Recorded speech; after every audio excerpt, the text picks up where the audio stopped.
Uhaliga ni mtazamaji wa Mjasilia TV, langu jina ni Pili Mkono na hii ni Mjasilia na Clementina, mwanamke mjasiriamali lakini pia mbunifu wa makoti pamoja na viatu hivi vya manyoya. Tumezoea vinatoka China na kwingineko, lakini tunaye anayetengeneza, anayo mengi ya kuzungumza na sisi. Karibu sana. Mtazamaji, nimeweka mabegani mwangu koti ambalo limedesigniwa kwa batiki pamoja na manyoya, lakini pia mkononi mwangu nimeshika kiatu hiki cha manyoya ambacho kwa kawaida tunajua vitu kama hivi vinatoka China na kwingineko huko, lakini hapa nyumbani Tanzania kunaye mwanamke ambaye yeye aliamua kuwekeza kwenye jasiriamali pamoja na ubunifu. Habari nzuri. Mjasilia TV tunayo furaha kukufikia, lakini pia kutaka kufahamu ni namna gani ambavyo unaweza kutengeneza viatu kama hivi. Tumezoea kwa kawaida viatu kama hivi vinatoka China, lakini pia mbali na hivyo unatengeneza makoti, mfano koti ambalo nimevaa hapa, na wakati napita kwenye mitandao ya kijamii huko niliona koti ambalo nilisikia kuwa umelitengeneza, amelivaa makamu wa rais wa Jamhuri ya Muungano wa Tanzania. Kwanza tuanzie kwenye viatu hapa. Mimi kama mwanamke mbunifu ambaye niko Tanzania, kupitia ubunifu wangu wa viatu nimejifunza kupitia YouTube. Simu hizi za mtandaoni, smartphone, zinatufundisha vitu vingi. Baada ya kuingia mtandaoni nilijifunza vitu vizuri kama hivi. Mimi kwa sababu sina material, nilikuwa nachukua ndara za kawaida, ninakuja ninakata ya ile mikono yake, na kuja baadaye ninatafuta material mengine ambayo ni cover ambazo ni laini, nakuja nazifundisha na gundi. Matumizi yangu au vifaa vyangu ninavyovitumia, ina mashine hii. Mashine unaweka kwenye umeme, kisha ukija kwenye umeme ina gundi fulani ambayo sasa hivi imeisha. Hiyo gundi na kugundishia kiatu chako kinakuwa imara na wala kiwezi kukatika wala kiwezi kuachia. Hata kwenye mvua, kwenye tope huwezi kupata shida. Lakini nikaenda mbali, nikajaribu kudesign kiatu kingine. Hii ni ndara. Naona kapeti yangu ni laini soft, lakini nikatafuta kapeti ngumu kidogo na penyewe nikadesign kiatu kingine hiki. Mtu hata mtoto wa kiume au kijana yote anaweza akakivaa. Hiki hapa pia kinazavaliwa na mtu yoyote. Ni kiatu cha ndani. Kwa hiyo mimi kama designer, kabla sijafika mbali na mambo mengi ya kufanya, lakini nimeanza na hivi. Naamini nikipata mfadhili wa kunisupport idea zangu, nina vitu vingi sana vya kufanya. Vifaa vyangu ninavyo, vingine siwezi kuvibeba, lakini nimebeba simple ambavyo vinabebeka. Kwa hiyo design wangu wa viatu ni unaanzia hapa. Kuna vingine zaidi naweza kutengeneza, na vinginevyo nimeshauza. Viatu vingi nimeuza, nimebakiza hivi vichache. Tumezoea kwa kawaida watu mara nyingi wanapendelea kuvaa vitu vya nje kuliko vitu vya ndani. Hali ikoje kwa habari ya soko kwako? Habari ya soko kwangu sio mbaya sana, kwa sababu kuna watu wanakuja, unampima, unamdesignia. Mara nyingi sijaweza kutengeneza vile viatu vingi vya kuuza sokoni, bali ninafuata watu wananifuata na wadesignia hapo. Anakuja, unampima ni level ya mguu wake, hapo unamnunulia unaandaa material, unamtengenezea na unamuuzia. Sokoni kwa bei yenyewe nielekezi kulingana na mtu na mguu wa mtu, na vile vifaa nilivyotumia, gharama nilizotumia, ndio tunakubaliana bei, na bei ya watu nao hapa hawaikatai, inaendana na hali ilivyo. Sambamba na viatu, lakini pia nimeona makoti hapa. Kuna koti nimeona hapa lina logo ya Tanzania Safari Channel, lakini pia lina logo kuna nembo ya uhuru. Nimeona hifadhi za taifa Tanzania National Park. Ulipokea oda ya kutengeneza makoti kama haya au kuweka logo zao? Kitu gani ilikuwaje? Ndugu mtangazaji, tangu nilivyoanza nilianzia kutengeneza batiki, lakini katika kuzunguka kote kwenye maonyesho mbalimbali nijikuta wajasiriamali wengi wamejikita kutengeneza magauni, mashati, na wengine wanashona mpaka suti.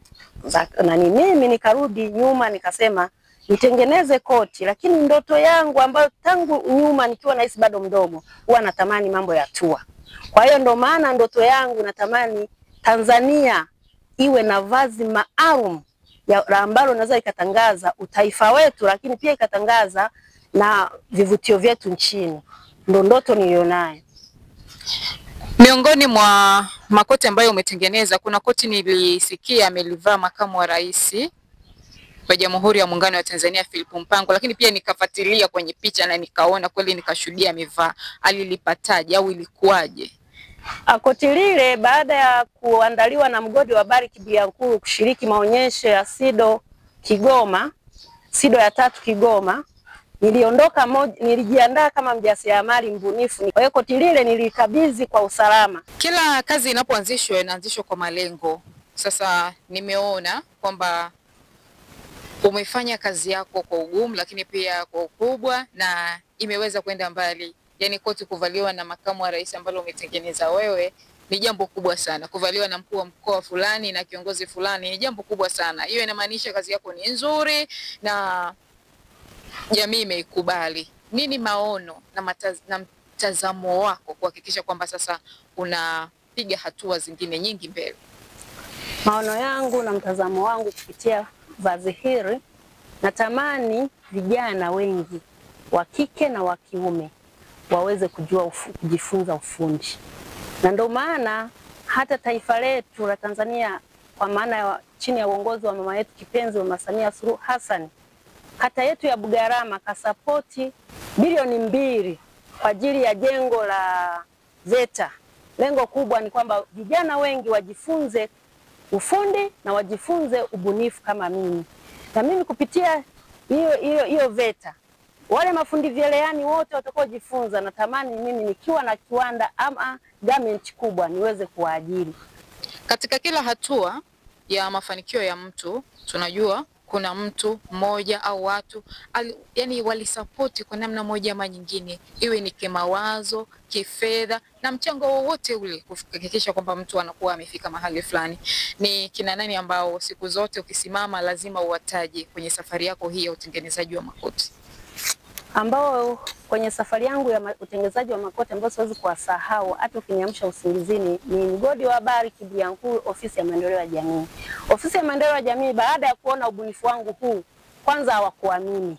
Kupitia meneja aliyekuwepo Dr. Zumbi Msiba, aliona akasema hapana, Clementine ilikuwa tumenunua kwenye mtumba. Nikamwambia baba kagua, akalikagua akaona kweli koti nililishona mwenyewe kwa mkono wangu.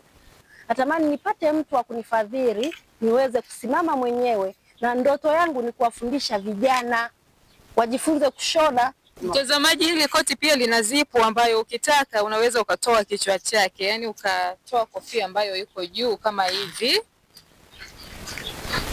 namna hii, lakini pia ukitaka unaweza ukarudisha. Kwa wale ambao hawapendi kofia kwa namna moja ama nyingine, ili koti lina kofia ya kutoa na kurudisha. Kwa wale ambao hawapendi kofia unaweza ukatoa. Miongoni mwa mambo ambayo mbunifu wa kiwango chako anatakiwa kuwa nayo ni pamoja na usajili, kwa maana ya kwamba kuhalalisha biashara yako, lakini pia kuweka ulinzi wa bidhaa zako zisiweze kuibiwa. Ni hatua gani muhimu ambazo umezifanya kuhakikisha kwamba unabaki salama, yani kitu ambacho unakibuni kinabaki kuwa cha kwako na mtu mwingine asikiige? Nilianza na usajili wa BRELA, ina hati tayari za BRELA hizi hapa. Lakini upande wa kulinda mali zangu nilikutana na kampuni ya ACF. ACF waliniambia wao wanapatikana Dar es Salaam, lakini pia na Dodoma wapo. Nina uwezo wa kufika kwenye ofisi zao wakalinda kazi yangu, kwa sababu waliona ni kazi ya muhimu na ya thamani na ni ubunifu wa kipekee. Walikuwa wakinitembea kwenye maonyesho, wengi wamenisihi, lakini kipato changu kikawa si kizuri kuweza kuwafikia, ila mpaka sasa nina mpango huo. Nichukue fursa hii kukupa hongera, lakini pia kukutia moyo unapoendelea kupambana kuhakikisha kwamba kazi yako inaenda mbali, lakini pia inawafikia watu wengi zaidi. Lakini pia mtazamaji, ni vizuri tukapenda vya nyumbani. Unaweza ukatazama kiatu kama hiki, ni kiatu cha kutembelea ndani kama ambavyo Clementine amesema, lakini pia ni kiatu kizuri. Tuunge mkono vitu vya nyumbani, ubunifu upo na inawezekana. Anza sasa. Mpaka hapa niseme sina la ziada. Langu jina ni Pili Mkono na hii ilikuwa ni Mjasilia na Clementine, mbunifu wa makoti ya batiki, makoti ambayo yameenda mbali sana na watu wengi wamevaa, akiwemo makamu wa rais wa Jamhuri ya Muungano wa Tanzania, lakini na Paul Makonda naye alipokea, na Paul Makonda, mkuu wa mkoa wa Arusha, alipokea zawadi. Alipokea kama zawadi, mama anasema. Alipokea koti la sisi Chama cha Mapinduzi. Lakini pia na Paul Makonda alipokea koti la aina hii la Chama cha Mapinduzi. Kwa hiyo ni kazi nzuri ambayo mama anaifanya. Nishachangia sapotiwa na mkuu wa mkoa wa Njombe ambaye ni Antoni Mtaka, makoti 10. Mimi niseme sina la ziada. Huyu ni Clementina, mwanamke mjasiriamali na mbunifu wa makoti sambamba na viatu hivi vya ndani. Bye bye.